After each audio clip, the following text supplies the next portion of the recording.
बिस्मिल्लाहिर्रहमानिर्रहीम। अस्सलाम वालेकुम। आज हम आपके साथ शेयर कर रहे हैं बहुत ही खुशबूदार सा मज़ेदार सा आलू का पुलाव। बहुत ही मज़ेदार सी रेसिपी है। यकीन करें कि जब हमने इसको बनाया था तो पूरे घर में इसकी खुशबू फैल गई थी और मज़ेदार इतना था कि गोश्त के पुलाव को इसने मात दे दी थी। तो चलिए फिर अपने किचन में चलते हैं और ये बहुत ही यमी सी रेसिपी बनाना शुरू करते हैं, जो कि बनाने में बहुत आसान है और खाने में बहुत ही ज़्यादा मज़ेदार। तो सबसे पहले हमने पैन के अंदर डाल दिया है 1 कप के करीब कुकिंग ऑयल। पैन को हमने इस वक्त रखा हुआ है मीडियम फ्लेम पे। इसके अंदर गरम मसाला डाल देते हैं। गरम मसाले में 8-10 लौंगे लिए, 8-10 काली मिर्चें लिए, छोटा सा हमने जायफल का टुकड़ा लिया है, 5 हरी इलायचियां ली हैं, आधा चाय का चम्मच सफेद जीरा लिया है, 3-4 दालचीनी के छोटे छोटे टुकड़े लिए हैं, 1 बादियान का फूल लिया है और 2-3 हमने जावित्री की पत्तियां भी ली हैं। तो गरम मसाले को हल्का सा हमने मीडियम फ्लेम पे फ्राई करने के बाद ये हमने 2 दरमियाने साइज की प्याजों को बारीक कट कर लिया था। प्याज डाल के हल्का सा इसको हम सौते करेंगे। इसको गोल्डन कलर नहीं करना है, बस इसको हल्का सा हम नरम कर लेंगे।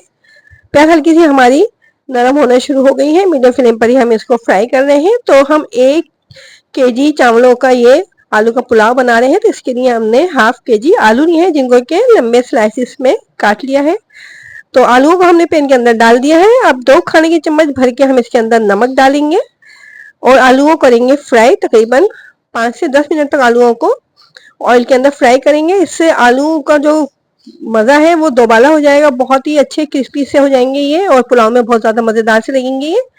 तो तकरीबन 5 से 10 मिनट तक मीडियम फ्लेम पे हम इनको फ्राई कर रहे हैं। आलू जो फ्राई हो जाएंगे तो इसके अंदर हम दूसरे मसाले डालेंगे। तो तकरीबन 10 मिनट तक हमने आलूओं को फ्राई किया था मीडियम फ्लेम पे। अब इसके अंदर हमने डाल दिया है 2 खाने के चम्मच अदरक लहसुन का पेस्ट, और अदरक लहसुन का पेस्ट डाल के भी आलूओं को फ्राई करना है जब तक के अदरक लहसुन की जो मखसूस स्मेल होती है वो खत्म नहीं हो जाती थी, देर तक हमने अदरक लहसुन को आलूओं के साथ फ्राई कर लिया है। अब हमने ले लिए हैं 2 बड़े साइज के टमाटर, जिनको के मोटे स्लाइसिस में काटा है। तो टमाटरों को अब पैन के अंदर डाल देते हैं और इनको भी हम कुक करेंगे आलूओं के साथ ही। बहुत ही खुशबूदार सा ये पुलाव बनके रेडी होगा इंशाल्लाह। तो अगर आपको आलू के पुलाव की रेसिपी पसंद आ रही है और चैनल पे आप नए भी हैं और अभी तक चैनल को आपने सब्सक्राइब भी नहीं किया है, तो जल्दी से चैनल को सब्सक्राइब कीजिए। टमाटर हल्के से सॉफ्ट हो गए थे और इसके अंदर आधा कप के करीब हमने डाल दिया है दही और फ्लेम को इस वक्त हमने कर दिया था लो, ताकि दही की गुठलियां वगैरह इसके अंदर नहीं बने। दही को मिक्स कर देते हैं इस मसाले के साथ। जरूरी नहीं है कि दही का पानी बिल्कुल ही ड्राई किया जाए, बस इसको हमने थोड़ी सी देर दही को कुक कर लिया है। देखिए टमाटर इसमें बहुत अच्छे तरीके से सॉफ्ट हो गए हैं और अब थोड़ा सा मसाला भी नजर आ रहा है इसके अंदर, जैसे मसाला बन गया हो। तो हमारे पास 1 केजी चावल है, जिनको कि हमने भिगो के रखा हुआ है। अब इसके अंदर हम डाल देंगे 2 लीटर के करीब पानी। और ये थोड़े से हमारे पास ड्राई स्पाइसेस है। ड्राई स्पाइसेस में हमने ले लिया है 1 चाय का चम्मच सौंफ पिसी हुई, और 1 खाने का चम्मच धनिया पिसा हुआ लिया था, और 1 खाने का चम्मच सफेद जीरा, और 1 चाय का चम्मच इसके अंदर डालने हैं हम सफेद मिर्च, और 1 चाय का चम्मच कुटी हुई काली मिर्च। अगर सफेद मिर्च आपके पास नहीं हो तो आप इसको स्किप भी कर सकते हैं। ये जो हमने ड्राई स्पाइसेस डाले हैं, इससे हमारा जो आलू का पुलाव है इसमें बहुत मजेदार सी खुशबू आ गई थी। अब इसके अंदर हमने डाल दी हैं 4-5 हरी मिर्चें।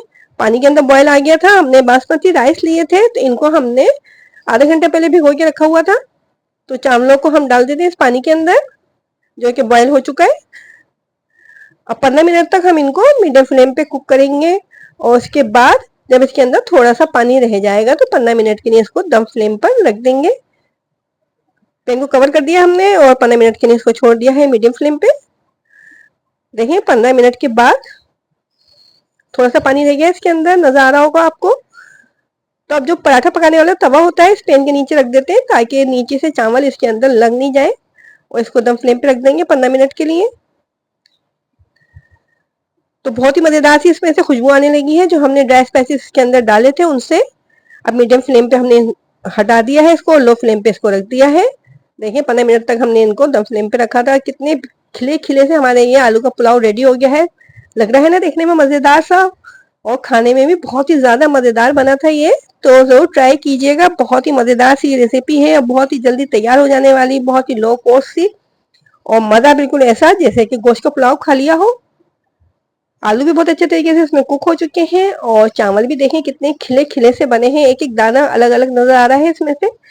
अगर चावलों में आप ऑयल सही मिकदार में डालेंगे तो चावल आपके खिले खिले ही बनेंगे। चावलों में ऑयल थोड़ा ज्यादा डाला जाता है, जिससे कि चावल खिले खिले बनते हैं। अगर आप ऑयल कम डालेंगे तो चावल आपके जुड़ जाएंगे और इनके अंदर वो खूबसूरती नहीं आएगी जो इस वक्त आपको नजर आ रही है आलू के पुलाव में। तो देखिए लुक वाइज कितना खूबसूरत लग रहा है माशाल्लाह से ये। तो इस आलू के पुलाव की रेसिपी को ज़रूर ट्राई कीजिएगा, कमेंट में बताइएगा कि आपको हमारी ये रेसिपी कैसी लगी। अब हमें इजाज़त दें, अपना ख्याल रखें, अपने से जुड़े लोगों का ख्याल रखें।